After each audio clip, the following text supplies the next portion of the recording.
नमस्कार दोस्तों।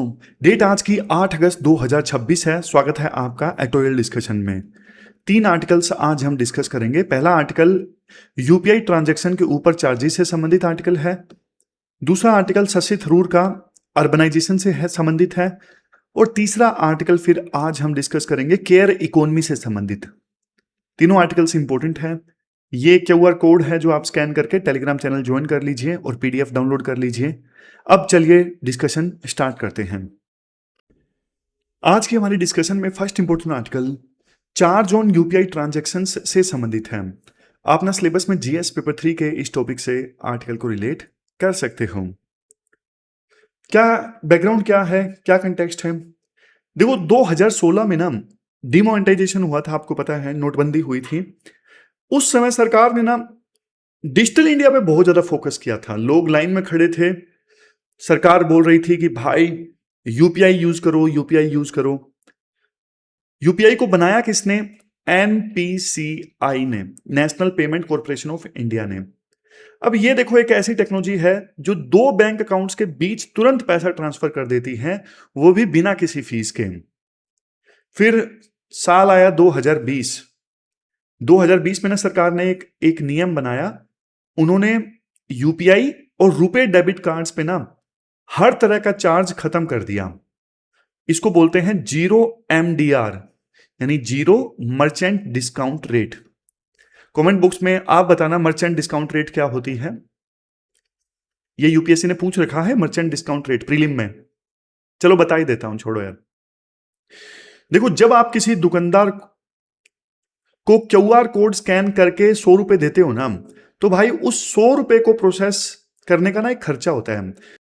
बैंक ने मेहनत की, बैंक का खर्चा, टेक्नोलॉजी यूज हुई, टेक्नोलॉजी का खर्चा, बैंक से बैंक में पैसा ट्रांसफर हुआ, उस नेटवर्क का खर्चा, तो मतलब खर्चा होता है। तो आमतौर पे कायदे से आप 100 रुपए देते हो क्यूआर कोड स्कैन करके, तो आपको 2 रुपए 1 रुपए एक्स्ट्रा देने चाहिए इस खर्चे को पूरा करने के लिए। यही 1 रुपया या 2 रुपया जो आप एक्स्ट्रा देते हो ना, जैसे आमतौर पे यूपीआई पे तो अभी तक नहीं लगता था, कार्ड पे लगता था, आपने देखा हो तो। यही जो एक्स्ट्रा खर्चा है ना, ये मर्चेंट डिस्काउंट रेट होता है, मर्चेंट डिस्काउंट रेट। और 2020 से ना ये जीरो था, यानी दुकानदार को पूरा 100 रुपए मिल जाता था और डिजिटल पेमेंट कंपनीज बिना कमाई के काम कर रही थी। इस जीरो चार्ज का नतीजा ये हुआ कि भारत में ना सब्जी वाले से लेके बड़े बड़े मॉल तक सभी ने क्यूआर कोड लगा लिया और आज भारत ना डिजिटल पेमेंट्स के मामले में पूरी दुनिया का लीडर है। लेकिन अब आते हैं नई न्यूज पे। नई न्यूज क्या है? लोकसभा में ना एक बिल पास हो गया, taxation and other laws amendment bill 2026। ये बिल पास हुआ है। इस बिल ने ना पेमेंट और सेटलमेंट सिस्टम एक्ट में ना एक बड़ा बदलाव किया है। पहले कानून ये कहता था कि सरकार यूपीआई पर चार्ज नहीं लगा सकती। अब नया कानून ये कहता है सरकार तय करेगी किस ट्रांजैक्शन पे चार्ज लगेगा और किस पे नहीं। देखो, अभी तक वैसे ऑफिशियली कोई चार्ज लगना शुरू नहीं हुआ है, लेकिन सरकार ने रास्ता साफ कर दिया है। अगर सरकार यूपीआई पे चार्ज लगाना चाहे तो कोई एक्ट बीच में नहीं आएगा। समझ गए? सरकार ने रास्ता साफ कर दिया है अपने लिए। सरकार से अंदर भी खबर आ रही है, जो सोर्सेज नहीं होते, सोर्सेज के हवाले से खबर आती है। अब यूपीएससी में देखो, हम सोर्सेज के हवाले से तो लिख नहीं सकते जाहिर तौर पे, लेकिन आर्टिकल पढ़ रहे हैं तो पूरा ही पढ़ेंगे फिर। समझ गए? तो सोर्सेज के हवाले वाली खबर हमारे कोई काम की नहीं होती, लेकिन सरकार के सोर्सेज बोल रहे हैं कि ये जो चार्ज है ना यूपीआई वाला, सब पे नहीं लगेगा, लेकिन लगना जरूर स्टार्ट होगा। सरकार का प्लान क्या है? सरकार का प्लान ये है, उन दुकानदारों पे चार्ज लगेगा जिनका साल का टर्नओवर 1.5 करोड़ से ज्यादा है, 1 या फिर 1.5 सीआर से ज्यादा है, उन पे लगेगा। और दूसरा 2000 से ज्यादा की ट्रांजैक्शन पे लगेगा। मतलब लगभग देखो 95% ट्रांजैक्शन तो अभी भी फ्री रहेंगी। 5% बड़े जो ट्रांजैक्शन है ना, उन पे इसका असर होगा। अब कुछ आर्ग्यूमेंट्स राइटर के द्वारा दिए जाते हैं। पहला argument, payment players and RBI का पक्ष, आरबीआई का स्टैंड। देखो, जब देखो सब अच्छा चल रहा है तो सरकार ने ये कानून आखिरकार बदला क्यों? तो आरबीआई के गवर्नर संजय मल्होत्रा ने ना हाल ही में एक बात बोली थी, somebody हैज टू पे फॉर यूपीआई। यूपीआई चलाने का खर्चा किसी ना किसी को तो भाई उठाना पड़ेगा ना। सोचिए आप एक सॉफ्टवेयर कंपनी चलाते हैं, आपने एक बेहतरीन ऐप बनाया, लाखों सर्वर्स लगाए, सिक्योरिटी टाइट की ताकि साइबर फ्रॉड ना हो, लेकिन आपकी कमाई जीरो। तो आप कब तक चला पाओगे? नहीं चला पाओगे। चीज अच्छी है यूपीआई, लेकिन खर्चा होता है, किसी को तो चुकाना पड़ेगा ना, या तो सरकार सीधा सीधा उठा ले वो खर्चा। फाइनेंस मिनिस्टर निर्मला सीतारमन का भी यही बोलना है कि अगर पेमेंट कंपनीज कमाएंगी नहीं तो फिर भाई नए फीचर्स कैसे बदलेंगे वो। जैसे फोन पे है, जीपे है, पेटीएम है, ये सब अगर पैसे नहीं कमाएंगी तो फिर वो नए इनोवेशन लाएंगी नहीं ना, नए नए फीचर्स वो ऐड ही नहीं करेंगी, वो सिक्योरिटी पे खर्च नहीं करेंगी, फिर साइबर फ्रॉड होना स्टार्ट हो जाएगा। फिर दूसरा आर्ग्यूमेंट दिया जाता है, दूसरा पहलू देखो ये है, ये कहना गलत है कि अभी तक इसका खर्चा कोई नहीं उठा रहा था। इसका खर्चा देखो आम टैक्स पेयर्स ही उठा रहे थे, ये दूसरा पक्ष है। इसका खर्चा आम जो टैक्स पेयर्स है ना, कॉमन टैक्स पेयर, वही उठा रहे थे। 2021 से एक सब्सिडी स्कीम चल रही है, सरकार बैंक्स को पैसा देती है ताकि वो छोटे मर्चेंट से फीस ना ले। सरकार अभी तक 11,349 करोड़ की सब्सिडी दे चुकी है, और 2026-27 के बजट में भी इसके लिए 2,000 करोड़ रखे गए हैं। तो भाई ये सरकार के पास पैसा किसका है? टैक्स पेयर्स का पैसा है। और देखो सबसे बड़ा डर जानते हो क्या है? कि अगर यूपीआई पे चार्जेस लगने स्टार्ट हुए तो लोग कैश की तरफ दोबारा से मूव कर जाएंगे। समझ गए? जैसे मान लो आपने 50,000 का लैपटॉप लिया, अगर दुकानदार 1% चार्ज लेगा तो फिर उसके 500 रुपए कट जाएंगे। दुकानदार क्या बोलेगा? वो बोलेगा भाई अगर यूपीआई करोगे तो 500 रुपया एक्स्ट्रा लगेंगे, एक काम करो कैश दे दो। तो फिर ऐसे तो भाई कैश इकोनॉमी फिर से बढ़ जाएगी हमारे देश में, लोग वापस कैश पे शिफ्ट हो जाएंगे, ब्लैक मनी वापस आ जाएगी। ब्लैक मनी अभी भी है लेकिन कम तो हुई है ना। तो फिर क्या किया जाए? बैलेंस्ड अप्रोच रखी जाए। देखो आरबीआई के जो सरप्लस फंड है ना, सरकार सारे के सारे वो फंड ले लेती है। हर साल आरबीआई ना अपने सरप्लस फंड सरकार को ट्रांसफर कर देती है। अगर आरबीआई देखो उस सरप्लस फंड में से एक छोटा सा हिस्सा यूपीआई मेंटेनेंस के लिए अलग रख दे तो भाई सरकार पे भी बोझ नहीं पड़ेगा और जनता के ऊपर भी बर्डन नहीं आएगा। समझ गए? तो ये बैलेंस्ड सा सॉल्यूशन राइटर देते हैं।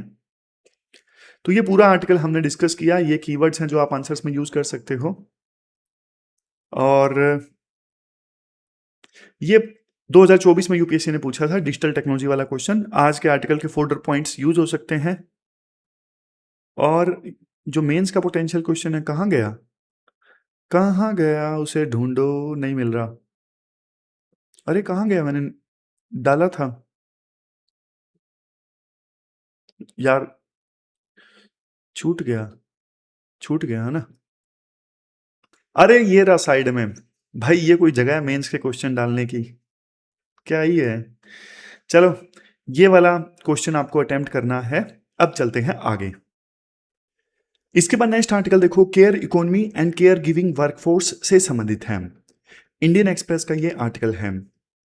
सबसे पहले तो देखो आपको केयर गिविंग का मतलब पता होना चाहिए। केयर गिविंग का मतलब सिर्फ देखो देखभाल करना नहीं है, या पेशेंट को दवाई देना नहीं है। केयर गिविंग का मतलब जो भी जैसे वल्नरेबल सेक्शंस है ना, फॉर एग्जांपल चिल्ड्रन है, एल्डर पर्सन्स हैं, पर्सन विद डिसेबिलिटीज हैं, लंबी बीमारी से जूझ रहे लोग हैं, उनको सपोर्ट प्रोवाइड करना केयर गिविंग में आता है। किस प्रकार की सपोर्ट प्रोवाइड करना?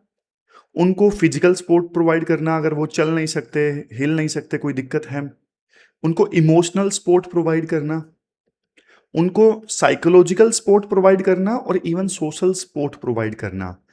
हर तरह की सपोर्ट प्रोवाइड करना चिल्ड्रन को, एल्डर्स को, पर्सन विद डिसेबिलिटीज को, यानी स्पेशली एबल्ड पर्सन्स को, क्रोनिकली इल पर्सन्स को, ये सब आता है केयर गिविंग में। और केयर इकोनॉमी क्या होती है? इसमें देखो वो सारी एक्टिविटीज आती हैं जो लोगों को केयर प्रोवाइड करती हैं। अब ये एक्टिविटीज देखो पेड भी हो सकती हैं और अनपेड भी हो सकती हैं। अनपेड जैसे देखो घर में मम्मी जी या फिर दूसरे फैमिली मेंबर्स जो हैं वो फ्री में केयर करते हैं, वो अनपेड केयर है। उसमें प्यार है, प्यार भी है और सिर्फ महिलाएं करती हैं तो पेट्रियार्की भी है। पेड पेड केयर में क्या आता है, जैसे आंगनवाड़ी वर्कर्स हैं, नर्सिस हैं, या फिर दूसरे प्रोफेशनल केयर गिवर्स जिन्हें पैसा मिलता है, वो पेड वर्क में आता है, पेड केयर वर्क। अब देखो, केयर इकोनॉमी ना काफी तेजी से ग्रो हो रही है। क्यों ग्रो हो रही है? क्योंकि लाइफ एक्सपेक्टेंसी बढ़ रही है, बेहतर इलाज है, लोग आज के समय में ज्यादा जीते हैं, और अर्बनाइजेशन काफी तेजी से हो रहा है। आप पूछोगे सर अर्बनाइजेशन से क्या हो रहा है? अर्बनाइजेशन से यार जॉइंट फैमिलीज टूट रही है ना, न्यूक्लियर फैमिलीज रहती हैं अर्बन एरियाज में। और सबसे बड़ी बात, महिलाएं, अच्छी बात, ज्यादा जॉब पे जा रही हैं, उनका लेबर फोर्स में पार्टिसिपेशन इंक्रीज हो रहा है। तो जब उनका लेबर फोर्स में पार्टिसिपेशन इंक्रीज हो रहा है तो केयर का जिम्मा सिर्फ महिलाओं के ऊपर, मदर्स के ऊपर नहीं रहेगा ना, वो भी जॉब में जा रही हैं। लेकिन अब क्वेश्चन ये उठता है, जब महिलाएं भी जॉब पे जा रही हैं तो किसी को तो केयर का काम करना पड़ेगा ना घर पे। तो इसीलिए फिर प्रोफेशनल्स को हायर किया जाता है, और जो केयर इकोनॉमी है काफी तेजी से बढ़ रही है। समझ गए? फिर आगे चलते हैं। अच्छा, एक चीज याद रखना, सिल्वर इकोनॉमी कहते हैं इसको। सिल्वर इकोनॉमी लेकिन एक्सक्लूसिवली फॉर सीनियर्स हैं। केयर इकोनॉमी में तो हमने देखा ना, चाइल्ड्स भी आते हैं, स्पेशली एबल्ड पर्सन्स भी आते हैं, और क्रोनिकली इल पर्सन्स भी आते हैं। तो सिल्वर इकोनॉमी सिर्फ फोकस करती है किस पे? एल्डर्स पे। एल्डर्स की स्पेसिफिक नीड्स और मार्केट पे फोकस करती है सिल्वर इकोनॉमी। पर्पल इकोनॉमी क्या है? पर्पल इकोनॉमी देखो केयर से रिलेटेड नहीं है। पर्पल इकोनॉमी तो याद करो, बजट में इसकी घोषणा की गई थी। ये कल्चर, क्रिएटिविटी, हेरिटेज सेक्टर, इनसे संबंधित है, जैसे म्यूजियम है, फोक आर्ट है, फिल्म इंडस्ट्री है, कल्चरल टूरिज्म है। ये सारी चीजें पर्पल इकोनॉमी में आते हैं। अभी देखो, कंटेक्स्ट ये है, ये आर्टिकल हम इसलिए डिस्कस कर रहे हैं क्योंकि ना नीति आयोग ने हाल ही में ना अपना एक बहुत बड़ा विजन जनता के सामने रखा। उन्होंने ये बोला कि केयर गिविंग को ना हमें हमारे देश में ना एक कॉम्प्रिहेंसिव इकोसिस्टम के तौर पे डेवलप करना होगा। इससे हमारे देश में ह्यूमन कैपिटल भी डेवलप होगा और लोगों को रोजगार भी मिलेगा। तो रिपोर्ट की 4 सबसे बड़ी बातें। सबसे पहले, care is beyond medical treatment. Care का मतलब देखो सिर्फ इलाज नहीं है। केयर इंसान की डिग्निटी, क्वालिटी ऑफ लाइफ और इवन वेलबींग भी बढ़ाता है। सोच के देखो, एक बूढ़ा इंसान जो हिल नहीं सकता, जो अपने आप से पानी नहीं पी सकता, भाई उसको कोई पानी ला के देगा, देखभाल करेगा, तो उस बूढ़े इंसान की डिग्निटी जो है वो सही रहेगी ना। अदरवाइज तो वो इंसान क्या फील करता होगा कि वो, मैं अपने आप से पानी भी नहीं पी रहा हूं। समझ गए? बहुत मतलब अच्छा फील नहीं होता है। दूसरा, professionalisation of care giving. Care giving को देखो हमें ना एक प्रोफेशन बनाना है। ट्रेनिंग होनी चाहिए केयर गिविंग के काम की, सर्टिफिकेशन होना चाहिए, करियर में ग्रोथ होनी चाहिए, तभी क्वालिटी आएगी। समझ गए? Next, women economic empowerment. ये सबसे इंपॉर्टेंट पॉइंट है। देखो, टाइम यूज सर्वे का डेटा यही कहता है कि हमारे देश में जो महिलाएं हैं ना, वो पुरुषों के अपेक्षा करते ना 7 गुना ज्यादा अनपेड वर्क करती हैं, अनपेड केयर वर्क। तो अगर देखो केयर इकोनॉमी को अपने को फॉर्मल बनाना है ना, तो महिलाओं का जो अनपेड बर्डन है हमें कम करना होगा। वो बाहर जाके काम करेंगी, तो इससे लेबर फोर्स का जो पार्टिसिपेशन है वो भी बढ़ेगा, महिलाओं का लेबर फोर्स का पार्टिसिपेशन भी बढ़ेगा। फिर नेक्स्ट, ग्लोबल हब। देखो दुनिया धीरे धीरे ना बूढ़ी हो रही है। जापान में, यूरोप में एवरेज एज बहुत ज्यादा है, यहां पे केयर गिवर्स की बहुत कमी है। इंडिया अपने यूथ को ट्रेन करके वहां पे भेज सकता है। अब देखो, ये बात जब मैंने पढ़ी ना पहले, मुझे बुरी लगी। बुरी इसलिए लगी कि यार यूथ को बढ़िया स्किल दो ताकि देश में बढ़िया स्टार्टअप आए, और हम केयर गिविंग में उनको स्किल देके बाहर भेजने की बात सोच रहे हैं। फिर मैंने थोड़ा डिटेल से सोचा तो मुझे लगा यार अभी मजदूरी करने के लिए जाते हैं, उसमें तो कुछ भी पैसा नहीं मिलता है, बहुत नाम मात्र के पैसे मिलते हैं। कम से कम केयर गिविंग का जो काम है उस मजदूरी से तो ठीक ही है। अदरवाइज देखो, प्रायोरिटी तो जाहिर तौर पे यही होनी चाहिए कि देश का जो डेमोग्राफिक डिविडेंड है वो देश के काम आए। और केयर गिविंग आगे पॉइंट में हम डिस्कस भी करेंगे। केयर गिविंग की ना समाज में उतनी इज्जत नहीं है, तो ये स्टिग्मा खत्म होना चाहिए। केयर गिविंग को रिस्पेक्ट मिलनी चाहिए, और केयर गिविंग के काम के लिए डिसेंट पैसा भी मिलना चाहिए। समझ गए? चलो आगे चलते हैं। आपके मन में क्या आया आप भी बताइएगा कमेंट बॉक्स में। इंडिया को क्यों इकोसिस्टम चाहिए केयर गिविंग का 5 सॉलिड रीजंस। इंडिया के पास में डेमोग्राफिक डिविडेंड है।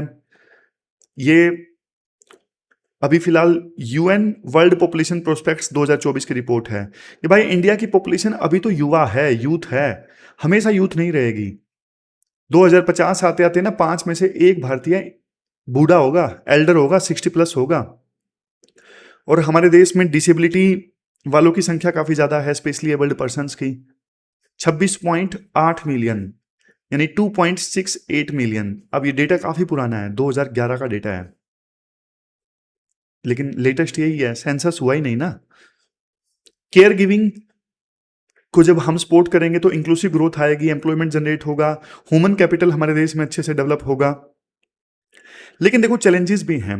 ज्यादातर काम केयर वर्क का ना अभी महिलाओं के द्वारा किया जाता है, वो भी बिना ट्रेनिंग के और बिना कई बार पेमेंट के, बिना सोशल सिक्योरिटी के। तो टोटली अभी इनफॉर्मल ढंग से ये सेक्टर चल रहा है, इसे हमें फॉर्मलाइज करना है।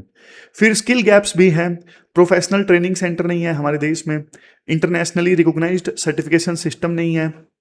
और फिर एक चैलेंज ये है लो सोशल रिकॉग्निशन। जैसे मैंने बोला ना, इसको ना इज्जत नहीं है, इस काम को हाउस होल्ड ड्यूटी माना जाता है। एक मिनिस्ट्री केयर गिविंग का काम नहीं देखती। ये जो केयर इकोनॉमी है ना, अलग अलग मिनिस्ट्रीज में बटी हुई है, health ministry, women and child and social justice. इसका नुकसान ये होता है कि भाई चाइल्ड ये केयर गिवर के लिए कुछ करना हो तो फिर अकाउंटेबिलिटी नहीं आती, क्योंकि एक मिनिस्ट्री का काम नहीं है ना। 5वां चैलेंज इंफ्रास्ट्रक्चर डेफिसिट।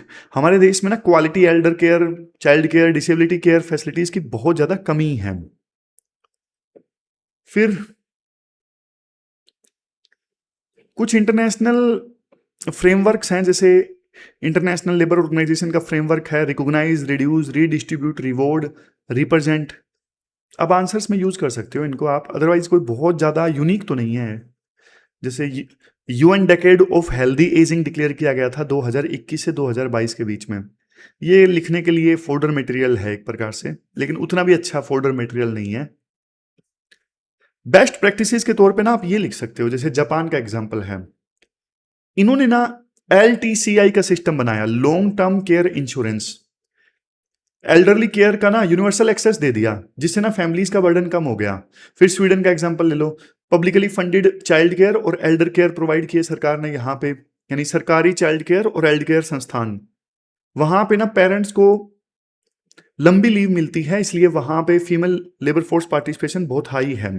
जर्मनी का एग्जांपल ले लो, जर्मनी का जो सिस्टम है ना, लॉन्ग टर्म केयर इंश्योरेंस को मैंडेटरी करता है और केयर गिवर को कैश बेनिफिट्स मिलते हैं और भी बढ़िया इंसेंटिव्स मिलते हैं। तो ये कुछ एग्जांपल्स आप दे सकते हो। सिंगापुर का लास्ट एक और डिस्कस कर लो। इनका ना community care model ageing in place को सपोर्ट करता है। एजिंग इन प्लेस मतलब बुजुर्ग अपने ही घर में इंडिपेंडेंस के साथ में रह सके, ऐसा सिस्टम है वहां पे। अपने ही घर में रहते हैं लेकिन कम्युनिटी सपोर्ट के साथ में रहते हैं, तो ऐसा सिस्टम सिंगापुर में है। लास्ट में क्या किया जाए, सबसे पहले तो देखो नेशनल केयर इकोनॉमी का एक फ्रेमवर्क बनाओ, सारी मिनिस्ट्रीज एक ही कोऑर्डिनेटेड पॉलिसी लेके आए। अलग अलग मिनिस्ट्रीज में काम बटा हुआ नहीं होना चाहिए केयर इकोनॉमी का। फिर वर्कफोर्स को प्रोफेशनलाइज करो, अच्छी ट्रेनिंग दो और सर्टिफिकेशन के स्टैंडर्ड सेट करो। Strengthen social protection, caregivers को minimum wages, health insurance, dignified working conditions, ये सब प्रोवाइड करो। नेक्स्ट है public private partnership. Private sector की जो इन्वेस्टमेंट है ना, वो आप इनवाइट करो इस फील्ड में, ताकि प्राइवेट इन्वेस्टमेंट बढ़िया इंफ्रास्ट्रक्चर क्रिएट करे। तो ये सारे पॉइंट्स हमने डिस्कस किए। अच्छा, टेक्नोलॉजी का भी अच्छा आप यूज करो बढ़िया ढंग से। आजकल तो AI है, टेलीकेयर है, डिजिटल हेल्थ प्लेटफॉर्म्स हैं। अब इनका इस्तेमाल किया जा सकता है रूरल और रिमोट एरियाज में केयर इकोनॉमी में सपोर्ट प्रोवाइड करने में। और अनपेड वर्क जो महिलाएं करती हैं उसको जेंडर बजटिंग में रिकॉग्नाइज करो। तो ये पूरा आर्टिकल हमने डिस्कस किया। ये पास्ट में यूपीएससी ने क्वेश्चंस पूछे हैं 2019 में, 2019 में जीएस पेपर 1 में, जीएस पेपर 2 में। एक वुमेन से रिलेटेड है जहां पे पॉइंट्स यूज हो सकते हैं इस आर्टिकल के, 2019 वाला तो वेलफेयर स्कीम से संबंधित है।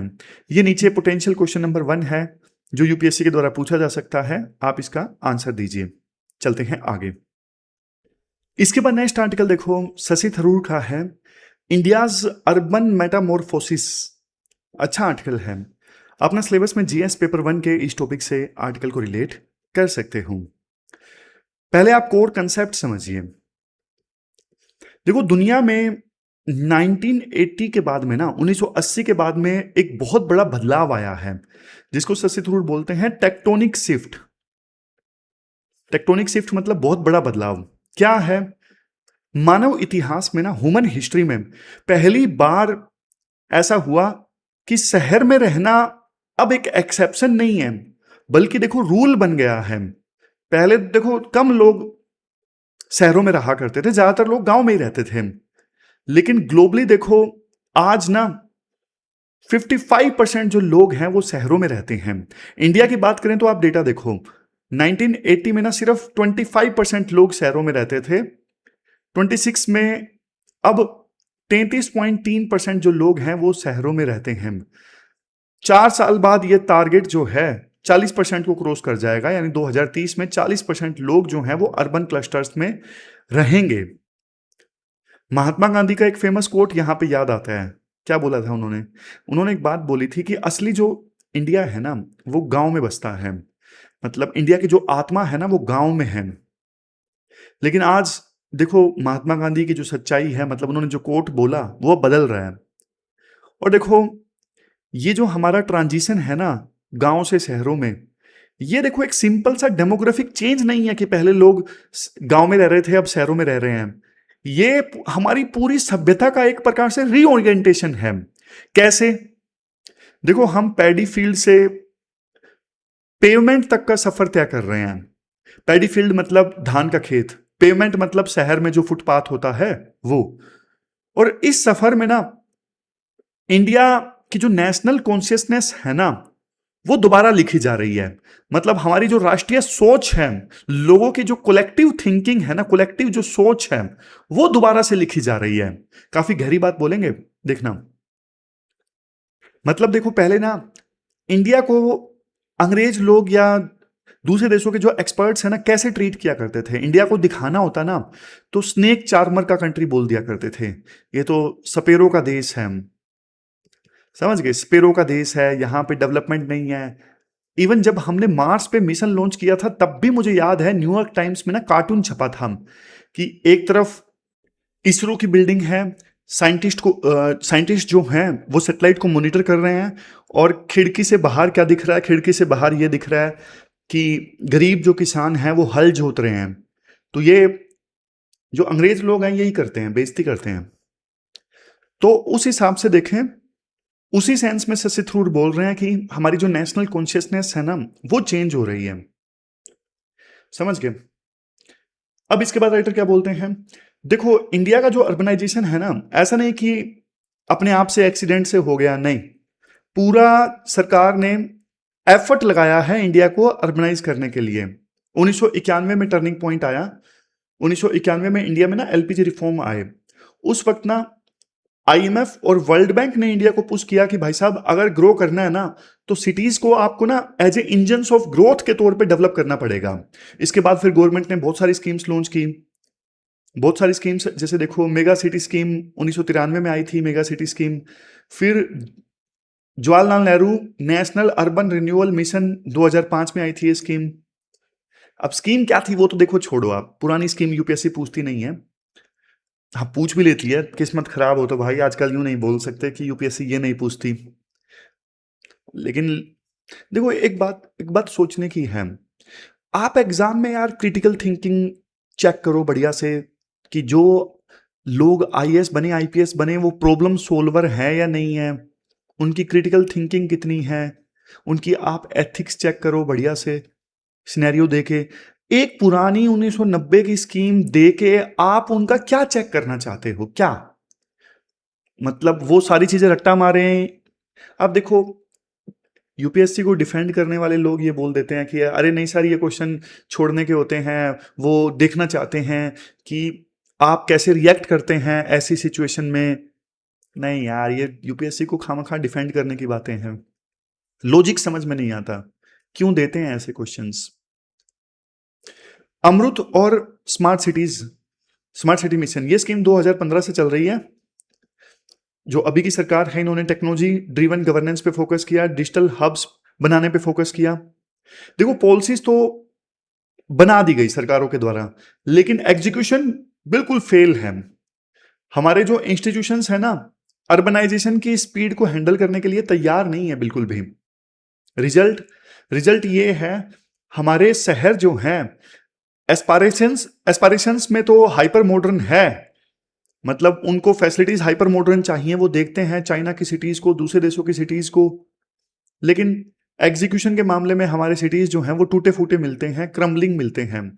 अब बेंगलुरु का एग्जांपल देखो, आईटी कैपिटल है, बहुत ज्यादा एस्पायरेशंस हैं लोगों की यहाँ पर, लेकिन थोड़ी सी बारिश आती है बेंगलुरु में तो भाई जो लेक है ना, वहां पे फेमस लेक है बेलंडूर, वो लेक ओवरफ्लो करने लगती है और ट्रैफिक जाम होना स्टार्ट हो जाता है छोटी सी बारिश पे। फिर राइटर एक बात बोलते हैं, जो ये आर्टिकल का टाइटल है ना, मेटामॉर्फिसिस। मेटामॉर्फिसिस का क्या मतलब है? मेटामॉर्फिसिस का मतलब होता है फॉर्म चेंज कर लेना। जैसे देखो एग्जांपल देता हूं, कैटरपिलर से जैसे बटरफ्लाई बन जाती है ना, रूप परिवर्तन हो जाता है, तो वैसे ही देखो इंडिया का जो करेक्टर है ना वो बदल रहा है अभी। शहर आना सिर्फ यूं नहीं है कि आपका एड्रेस बदल गया, ये एक साइकोलॉजिकल माइग्रेशन भी है। कैसे?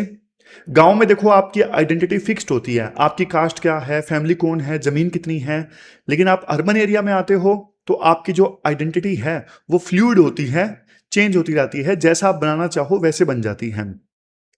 इंडिया के यूथ के लिए ना शहर एक एनोनिमस जगह है, गुमनाम जगह है, और ये जो एनोनिमिटी है ना भाई, अकेलापन जरूर देती है लेकिन साथ में आजादी भी देती है। यहां पे यूथ अपने ट्रेडिशनल कास्ट और जो ट्रेडिशनल हायरार्की है ना गांव में, वो सारी चीजें छोड़ के पीछे यूथ अपनी मंजिल हासिल कर सकता है।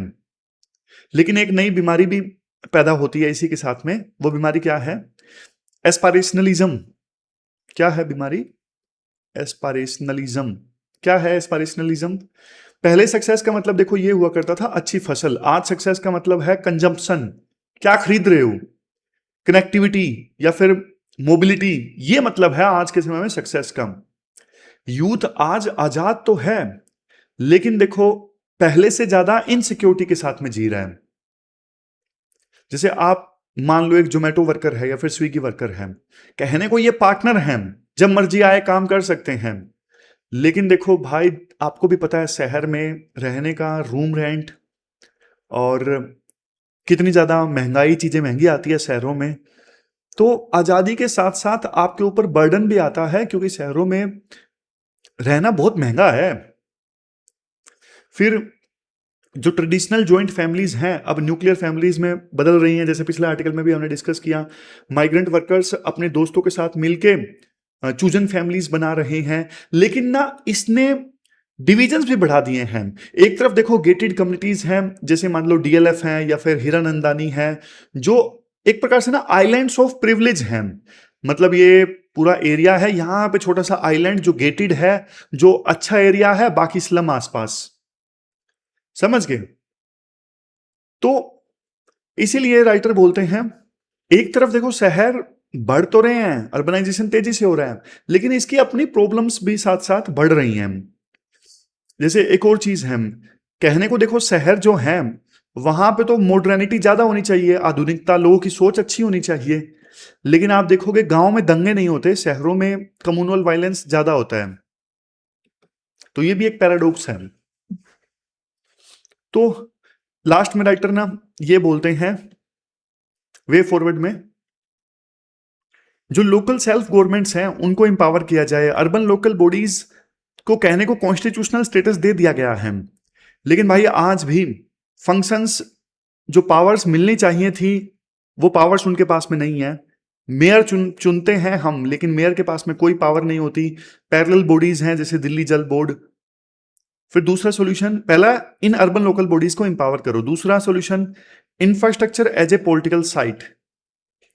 ये जो क्लीन एयर है, वेस्ट मैनेजमेंट है, पब्लिक ट्रांसपोर्ट है, ऐसी बेसिक फैसिलिटीज जो है ना, इनको टेक्निकल प्रॉब्लम नहीं मानना चाहिए कि ये टेक्निकल प्रॉब्लम है। इसके लिए पॉलिटिकल अकाउंटेबिलिटी फिक्स होनी चाहिए। जब देखो पॉलिटिशियंस जो हैं वो एयर क्वालिटी के नाम पे वोट मांगते हैं, तो भाई चेंज आना चाहिए। फिर solution 3, recognise the informal city.